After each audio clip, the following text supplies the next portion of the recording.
You know, there are some experiences that are just so universal, so deeply human that they connect all of us, no matter where we're from.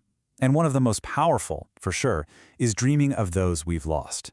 It's this incredible space where memory and love and mystery all come together, and today we're going to try and understand why.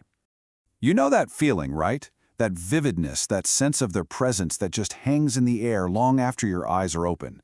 It's not just a passing thought. For so many of us, it feels like a real, genuine encounter. And if you've ever felt that, you are definitely not alone. I mean, look at this number, an overwhelming majority. Research shows that over 82% of people who've lost a partner report dreaming of them or even feeling their presence while awake. So this isn't some rare, strange part of grief. It is a central, shared human experience. So, what is actually happening in our minds? Well, to even begin to unpack this, we have to start with the amazing organ that processes our entire reality, our brain. From a psychological point of view, these dreams aren't just random static in the night. Nope. They are a beautiful and absolutely necessary part of how our minds work to heal. Psychologists actually have a name for this. It's called the continuity hypothesis. And it's a pretty simple but powerful idea. Our dreams are not random. They are a direct continuation of our waking thoughts, our biggest worries, and our deepest feelings. So when we lose someone, our waking life is completely consumed by that loss. It only makes sense that our dreaming life would be too.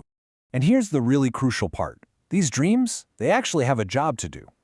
See, losing someone shatters our internal map of the world. That person was a huge landmark in our lives, and now they're gone. Dreaming is like the mind's workshop. It's a safe place where it can, night after night, start to redraw that map and help us adapt to a brand new reality. And when you look at the common themes in these dreams, it all starts to click into place. Dreams of happy memories, that helps us hold on to that connection.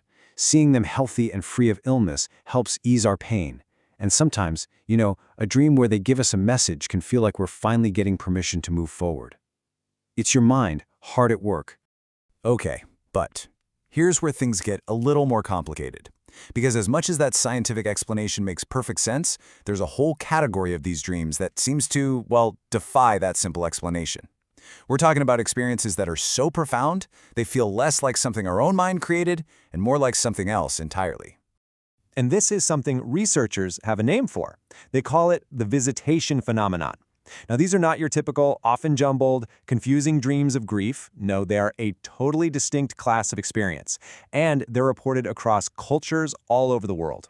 People describe them as feeling like a true visit from the person who has passed on. And the difference is just, it's night and day.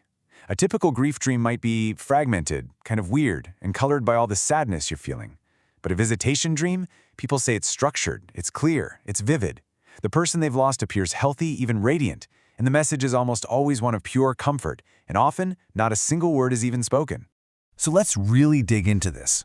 Researchers have found these core traits that just pop up again and again in people's stories. The dream is hyper-realistic. People say more real than real. The person appears in perfect health, totally vibrant. The main message is always one of reassurance. I'm okay, don't worry. And the person wakes up, not with sadness, but with this overwhelming feeling of peace and love that can actually change their entire outlook on life. And look, this isn't some new idea. Even the famous psychologist Carl Jung, the father of analytical psychology, had his entire view on life and death completely shaken by an experience like this after his own father passed. He called it unforgettable, an event that forced him to seriously consider the possibility of an afterlife. This personal account from a bereaved daughter, it just gets right to the heart of it all, doesn't it? It's that feeling of direct, loving reassurance. The dream gives this moment of deep connection and closure that really waking life just can't provide. It's a moment that can bring a sense of peace that lasts for years. And that brings us to the impact, to the lasting connection these dreams can create. Because here's the thing, regardless of where they come from, their effect on the grieving process is undeniable. They aren't just fleeting images in the night. They are genuinely transformative experiences. Just think about this for a second. Nearly 60% of people who have these hyper-realistic visitation dreams come away absolutely believing they were genuine visits. The experience is so powerful, so convincing, that it completely overrides any skepticism they might have had. That really speaks to the incredible sense of reality these dreams carry. And you can see this in the data, right? When we look at the emotional tone of all bereavement dreams, the overwhelming majority, over 86%, are rated as pleasant or mixed. Purely disturbing dreams, they're actually really rare. By and large, these encounters are sources of comfort. So why does all this matter? Well, it matters because these aren't just dreams that fade away.